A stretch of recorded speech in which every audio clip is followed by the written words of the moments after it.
Central University of Idaho Donor Relations Stewardship Department. She's also worked for the University of Idaho Career Center as marketing specialist and Vandal Athletics as media relations director. Amy earned a BS in public communication from the University of Idaho. So welcome, Amy and Eric. Cool. All right. So sorry for the delay. And the technical, a little jumbled up there, but we'll go through it. So changing times, fundraising in a digital world. So I'll give you guys a little bit of background on why we chose to do a Cal's Match Day, which is a 36-hour giving campaign, and just a little bit of background on that. So the university was actually going to do a full university giving day, so we signed up, started going out and getting a match from the food producers of Idaho, and then our university told us that they were actually going to now delay the giving day 8 more months, but we had already secured a gift and got ourselves in a predicament where they weren't going to be happy to wait an extra 8 months on a giving day, so we said, okay, fine, we're just going to do our own College of Ag match day, and kind of went from there. So it started out with a $7,500 gift from the food producers of Idaho, and our idea to start out was basically to raise just $15,000 in 36 hours. Obviously the $7,500 match would be tied into that, and it would represent 115 years of the College of Ag and our 15th dean who just started. So we kind of did it around that, and we knew it was a goal that we could definitely hit, which was big for our giving day. We'll go on. So we actually used Scale Funder as well. That was our main vendor that we used for this. But we actually used their crowdfunding module and kind of just did a mini campaign based on that. And we'll kind of go through some of our goals that we did. So again, our goal was to raise $15,000 in support of our 15th dean, 115 years. And obviously the main part too is we wanted to definitely hit the match of $7,500 from the food producers of Idaho. And food producers for us, it was mainly like our Idaho Cattle Association, some of the other ones I think were the Barley Commission, the Wheat Commission, and a couple other commissions as well got involved.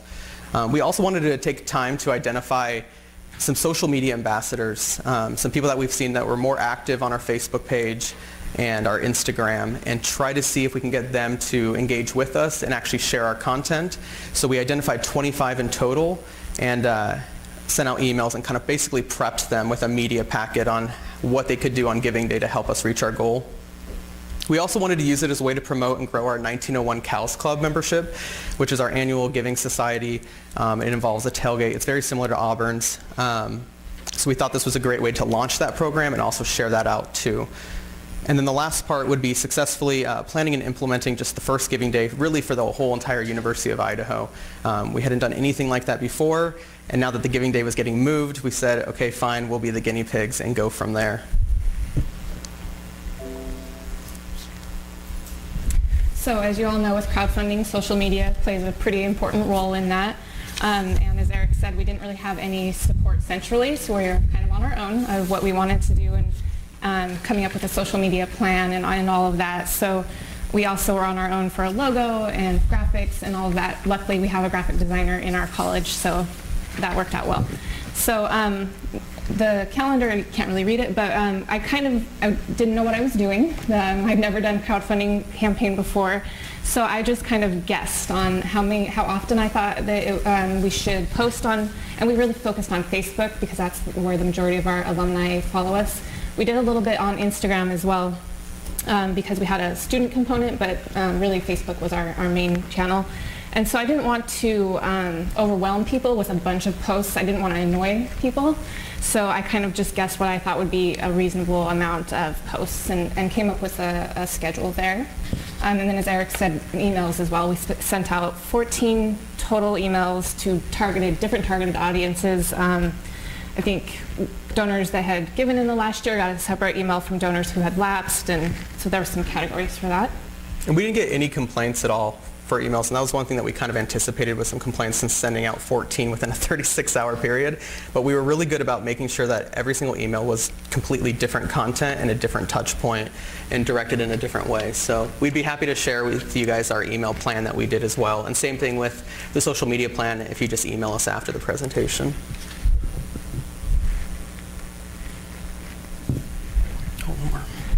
So we did 12 total posts on the 2 channels there. And what we wanted to do was have it be kind of an authentic user-generated feel to it, so that it was to generate excitement. So the first one, the match day, was our introducing the campaign the week before. And then some students saying thank you after we'd hit certain marks in the campaign, and then that's actually our dean actually calling a donor. So that was actually happening.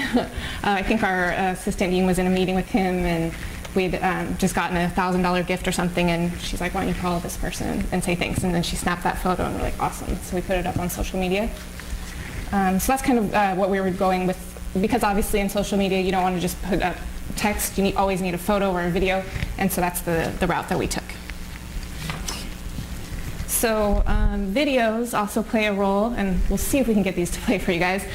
We did 2 professional videos. We have a video person that reports to our college, so that helped as well. And then we did some user-generated videos again to kind of generate that buzz. So the first one we'll show you.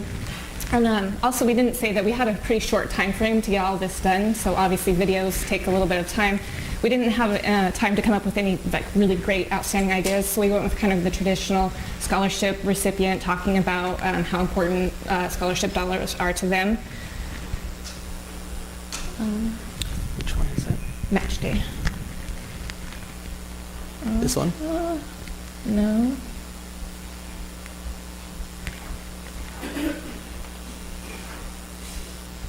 All right, we'll just skip that one. I can do it like this. That one, yeah.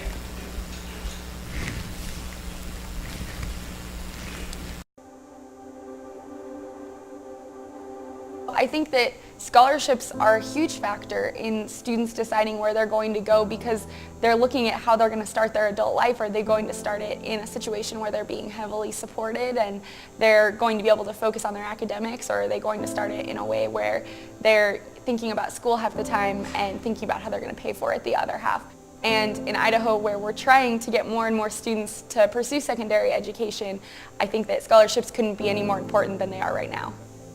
I believe that alumni and donors make or break the future of our generation, and with the amount of debt that students will have by the time that they leave college or leave the university, it greatly influences whether or not we have students or people going on to secondary education. Without the support of those donors, there's a significant amount of people that won't attend college and in turn won't go out into the workforce with the degree or the education that they really need in order to be successful. So those sponsors and those donors and those partners within our college and within the university, they make the decision as to whether or not our generation will be educated. I'm on the CALS Ambassadors team, and when I go and meet with students, that's a huge portion that I talk about, that there's a lot of scholarships available. With the scholarships, I've been able to have more free time, which is more than most students, and it's enabled me to, one, do a lot of things that I didn't know I wanted to do. I'm currently participating in undergraduate research, which is a huge success for me to find. I didn't think I would enjoy it, and I'm actually looking at moving on to get a master's degree as well as my PhD because of that undergraduate experience, and I wouldn't have been able to have that if I hadn't received scholarships. Scholarships show that U of I is on the student side. Scholarships show that we're a family. Often you hear that phrase, go Vandals, or Vandal Pride, or Vandal Family, and with scholarships it enforces that and reinforces that, and it shows that we are helping each other out, and once I leave I will attempt to the best of my ability to help out fellow Vandals, because once you leave and once you graduate you don't stop being a Vandal, and so scholarships are just an extension of that.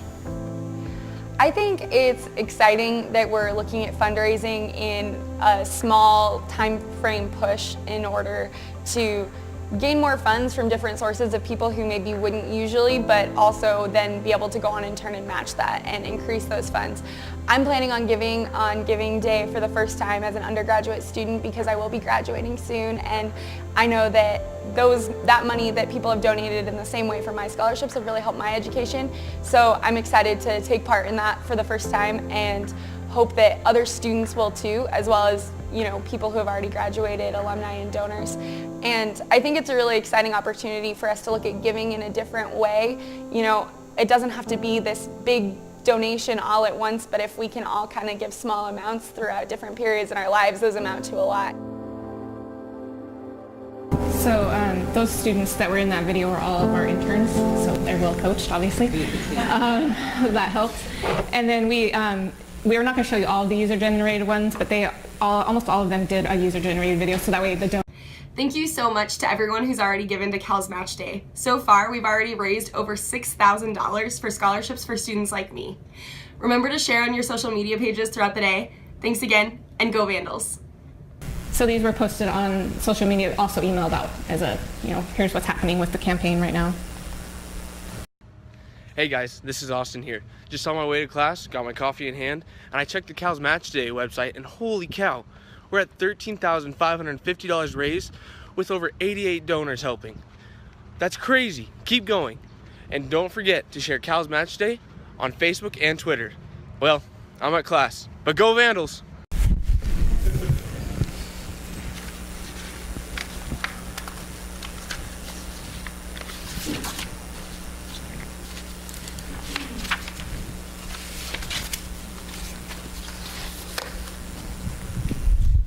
And we should point out too that our main push was scholarships, but through our Dean's Excellence Fund, so an unrestricted fund.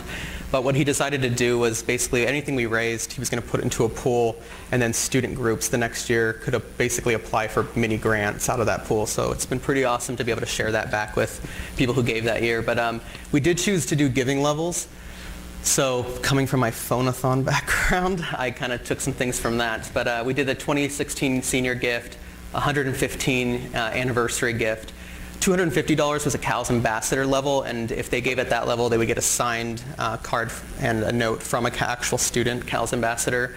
And then we also advertised our 1901 club, which was started at the $1,000 level, and we got some, actually I think we ended up getting 9 different members from this just based off of this giving day. And you can see the breakdown of where the gifts fell. So that $1 to $21 was about a quarter. But we were happy to see that number definitely under 30%. So. Was that the cash total or the number of gifts? That was the number of gifts that fell on that giving level, yeah. And our average gift, I think, was $160 was our average gift during that time. So our total results, $30,540. And that includes the $7,500 match.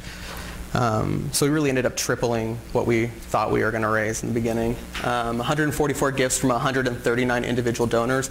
That was great to see some people going back, and they wanted to push us closer, so they kept going back and doing another gift later on. We actually, in the last 5 minutes of the campaign, we had several people that called us and said, what can they do to get us even further on our goal? So that was really awesome, including one gift that we got of $1,200 5 minutes before it closed. We had 29 brand new donors by the end of it, which was really promising for us.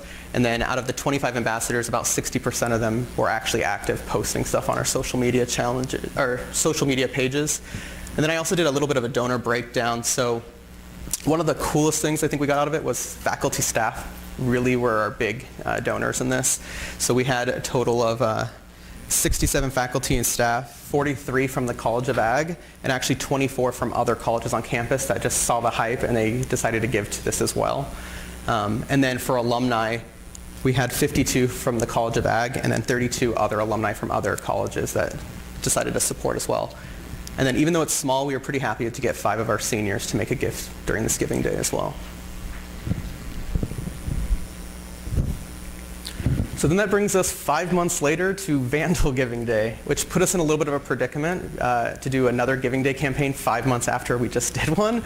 So we wanted to be a team player, and we were worried about what some of our constituents would say if they saw this huge push from the university and College of Ag was not a part of it.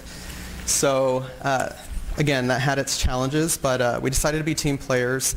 And we also saw it as an opportunity to maybe have a separate page for 4-H and try to reach out to 4-H people in a new way as well. The other thing that was promised that we knew we would have to do in this situation, because we knew we couldn't raise as much money as that original one, is we created a lot of challenges and matches. So we had another match of $7,500 from CHS Foundation, and then we had 5 different donors step up to do different challenges throughout the day. And this was a 36-hour campaign as well. So again, our goals were to participate in the university-wide giving day. We didn't set huge goals, we just wanted goals that we could reach. So again, we wanted to engage some of our top donors in gift challenges and matches and cultivate Idaho 4-H in a new way. So social media for this one, it was a little bit more structured. So the university had specific calendar that we kind of could plug into. They were obviously sharing a lot of content as well. They provided all of the graphics that all looked the same. So like everybody had Joe Vandal there with their college logo as their header for Facebook and Twitter. And again, we focused on Facebook for our needs as well. So, okay, go to the next one. They also were doing a lot of, they wanted to do memes, and they wanted that to be the push. So the university wanted, they're not as funny as I am, and they wanted to do just like campus shots and Joe Vandal, but I did my own.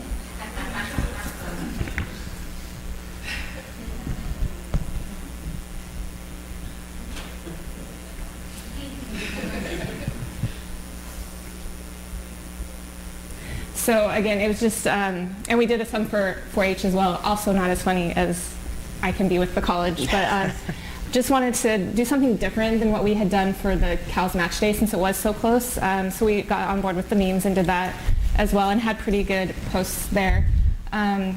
They also centrally were doing videos, and they were offered to have you, like for free, you can come to the video center and we'll record your dean saying a message on a white background. And we're like, we don't want to do that, we need to be different. And we had more time leading up to this, and we have our own video person. So we decided to do a unique video, and we got together and thought about what can we do that's different than, we don't want to do another just 3 scholarship students talking about how important scholarships are. So we got into a room, and it was actually our admin assistant came up with this idea. Well, we have sheep on our campus that are our flock. And she had this idea of talking about dreams and like, you know, how you kind of, when you're trying to fall asleep, you, whatever. Count sheep. Count sheep, thank you. So, yeah. So anyway, we took that and ran with it, and we'll show you the video that we came up with, which is actually won a Telly Award, so we're pretty proud of it.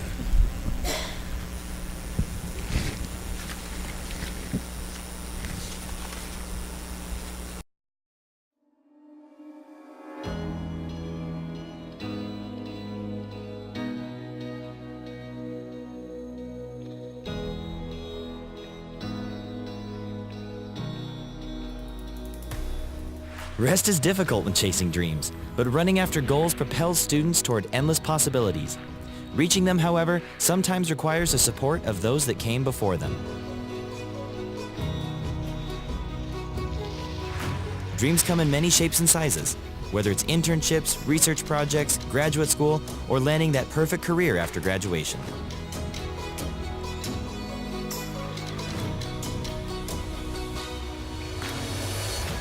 For 115 years, alumni from the University of Idaho College of Agricultural and Life Sciences have shepherded countless dreams and wrangled them into reality. Our goal is simple: bring generations of dreams to life through scholarships and student experiences.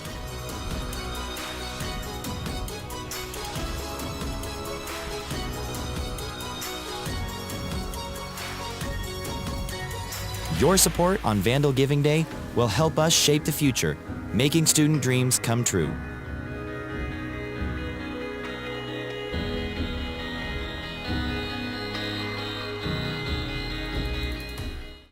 How important scholarships were, and we went a little bit different. So that was one of the best parts about it for us. And Hans, who's here at the conference and also my doppelganger, because people keep having conversations with both of us, he's here too, and he's the one that's done all of our videos too. So yeah, he really does a really great job.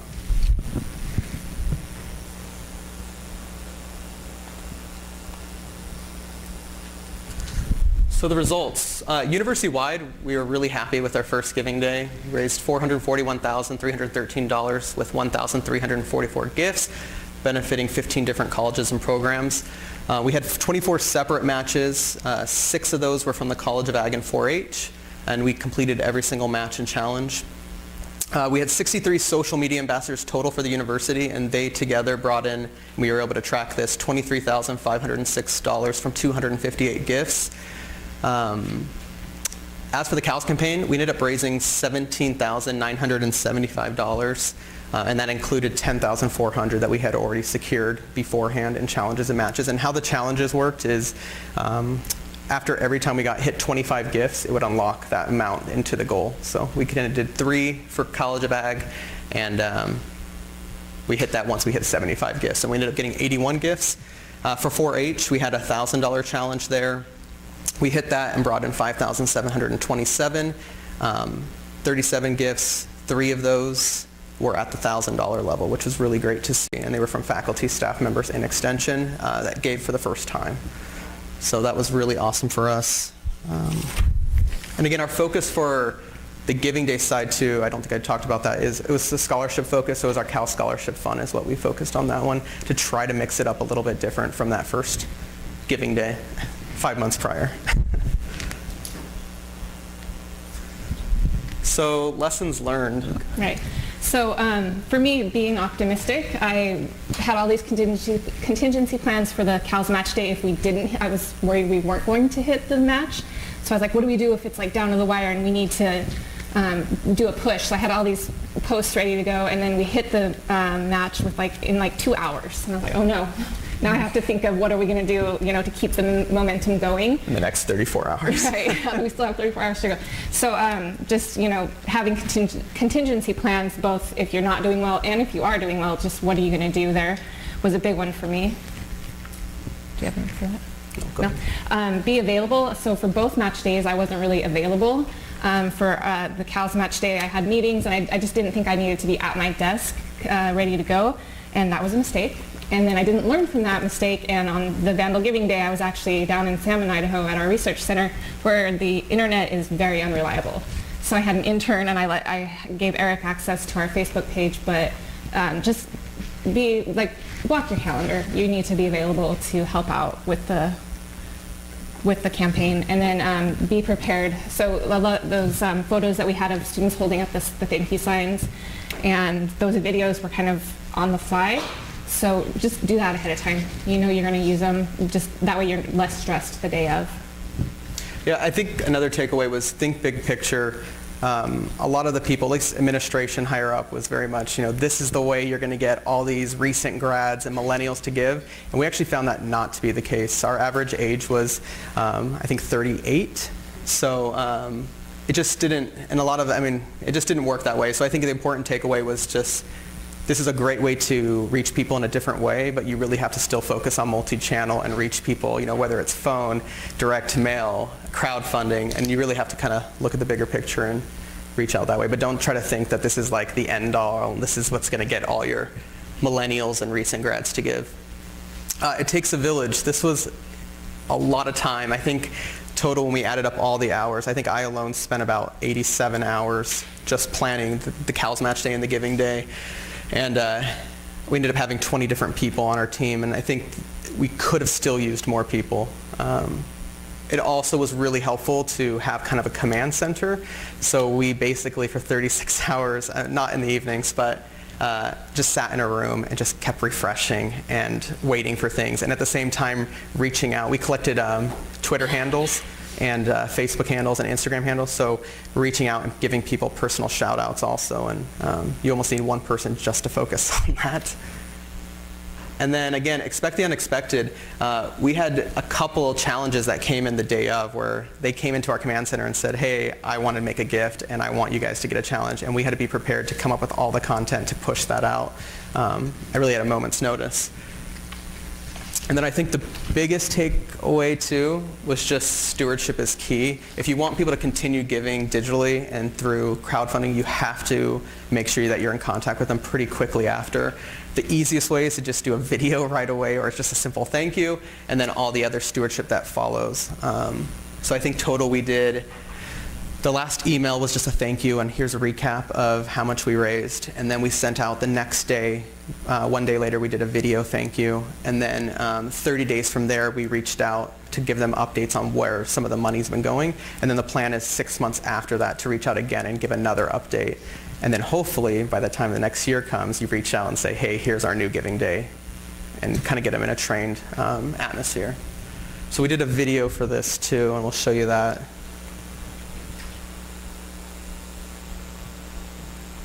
This was our match day, thank you.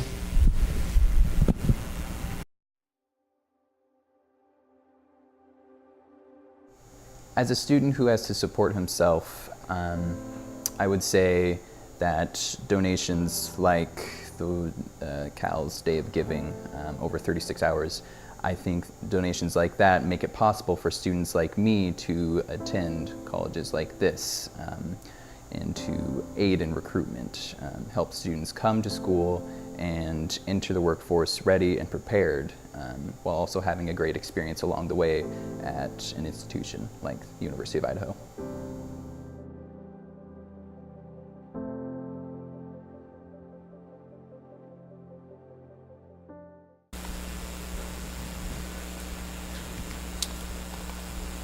All right, so any questions? Oh, it didn't play.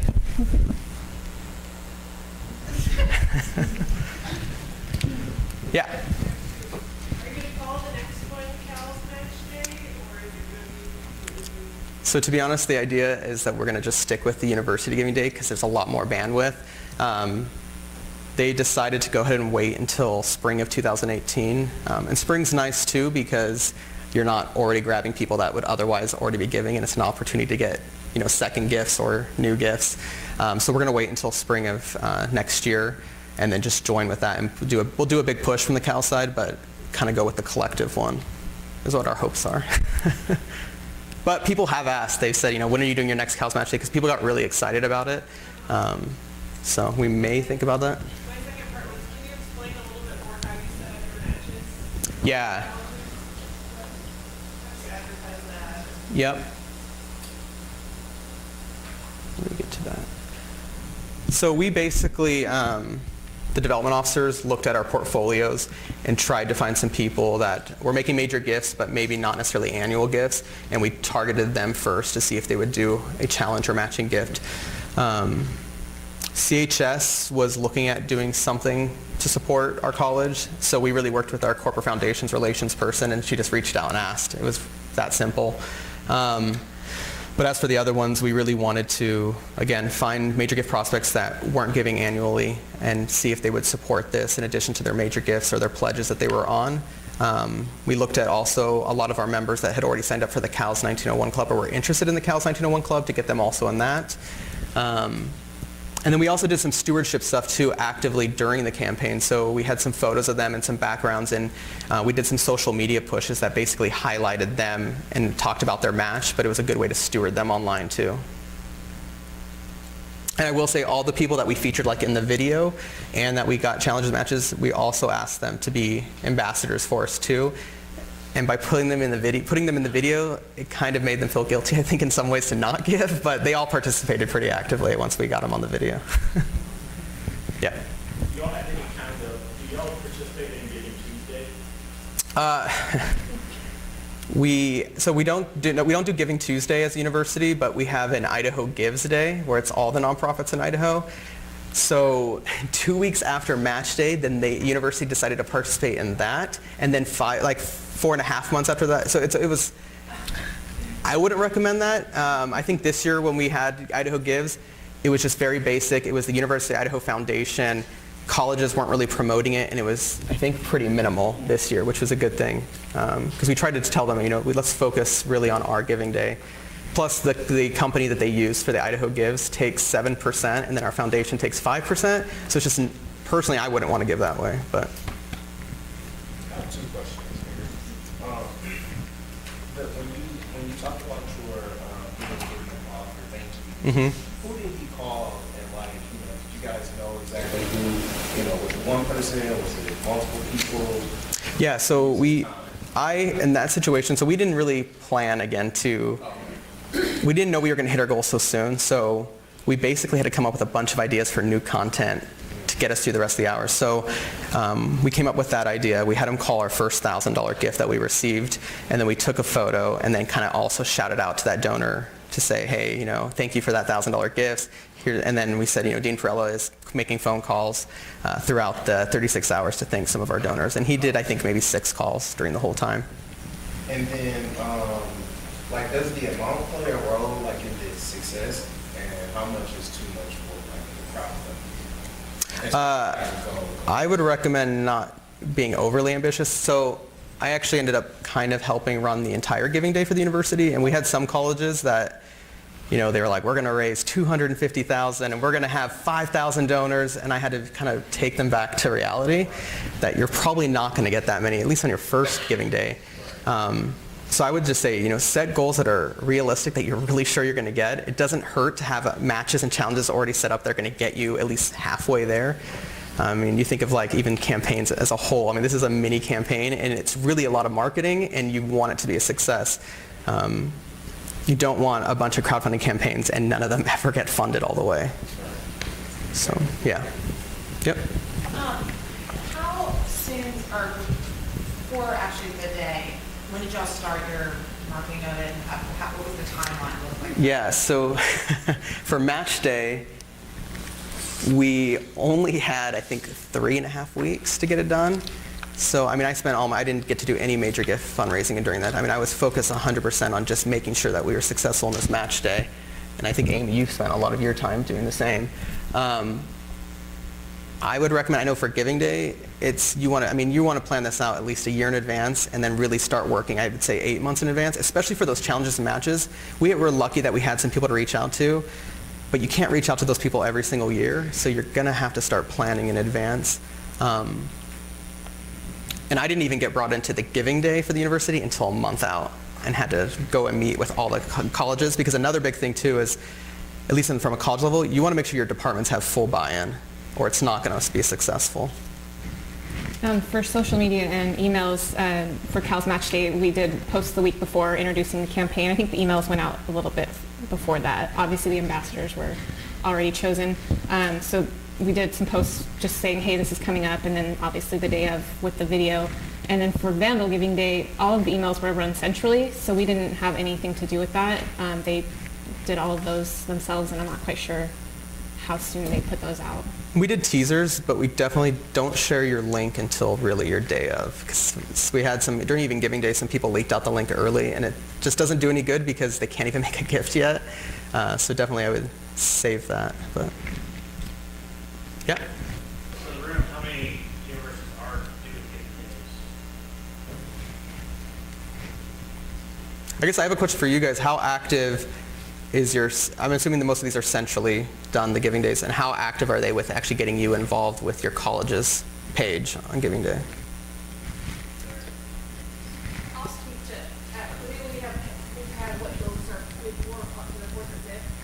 Fourth year for our day giving. I've taken point on our day giving activities, and so, but you're totally right, you need buy-in from the department. Yeah. So the first 2 years, we kind of did it, just pick some free random funds and try to promote within, and so the last 2 years, we've been more department focused, and we did a department challenge between the departments. And among all of the social media people in each of the departments, all the scholarship coordinators, that's what I learned this year, is that it's great bringing money in, but you don't tell the scholarship coordinators there's going to be an award.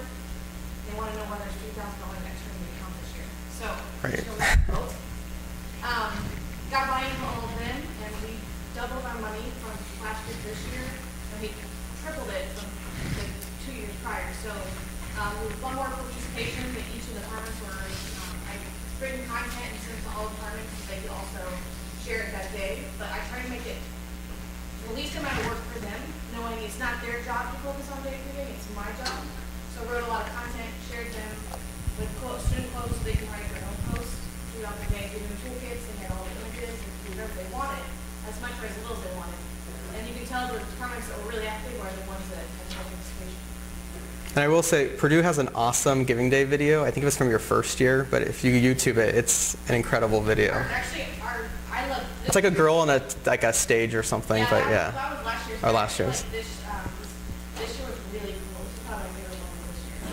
Cool. It was like almost like a movie trailer. Cool. Yeah. Yep.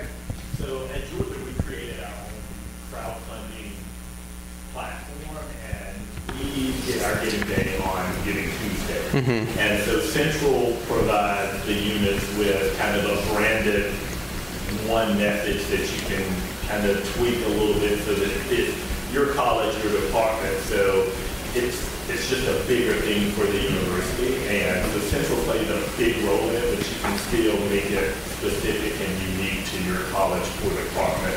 And then it's just, we lose no money because it's coming through our Right. source. So And definitely what you put into it is what you're going to get out of it. Just speaking from the university whole, when I was meeting with each constituent on campus to try to get their buy-in for Giving Day, the 2 colleges that didn't show up to the meeting, didn't want to reschedule, didn't send like any kind of match or video, they did horrible on Giving Day. I mean, it was to the point where even some of their alums were calling, complaining, and upset that they weren't seeing any content from those colleges. So it kind of makes sense to be involved because your college is going to look bad, I think, if you don't. So, yeah. Knowing what you know now, you said a lot of people were involved. Next year, do you think you could raise more money with less than that? And if so, what would it be? To some extent, yes, because we know what we're doing this time around, and I think we have just a little bit more practice. But I think it's still going to take a lot of people, especially day of. I think there's going to be maybe a little bit less amount of people on the planning side, but day of, I think it'd be even better to have more people that are actually out around campus talking to students about the Giving Day. We didn't do any activities really for our match day on campus to engage students. Giving Day we did, but I think we would want to engage students more, so it would take a little bit more manpower for us. But I think we would use our time on more productive things, I guess, is what I would say. Any other questions? What kind of social media following did you have, like, prior to going into this campaign, and how often were they hearing from you just in general before you started pushing this particular thing? We have about 2,700 followers on our Facebook page, maybe more than that. We post a lot, probably at least once a day, so they're used to seeing content from us already. That's why I was worried about having too much. I didn't want to bombard them with content, but they see a lot from us already. And I don't know, did you know how many extra followers we had afterwards? I don't know that. Yeah. You talked about how Facebook might try to vary Giving Day type things. Did you guys use any special strategies to get around that, or did that? We paid for video, but we did pay boost. to boost posts and videos. Yeah. We for our match day, we boosted the video for $200, and for Vandal Giving Day, we did $100 to boost the sheep video, and then for 4-H, we boosted that one as well. And I know the university as a whole did the same. Yeah. They kind of had to. They used Twitter, though, for the university-wide one, and that was nice. Any other questions at all? Feel free to email us. We have a lot of other information. We'd be happy to provide that to you guys. It's a lot of work, but I think overall it was worth it, and it kind of is also a really good morale boost as a whole for our college and for the university. It was really fun to see. So thank you, guys. Thank you.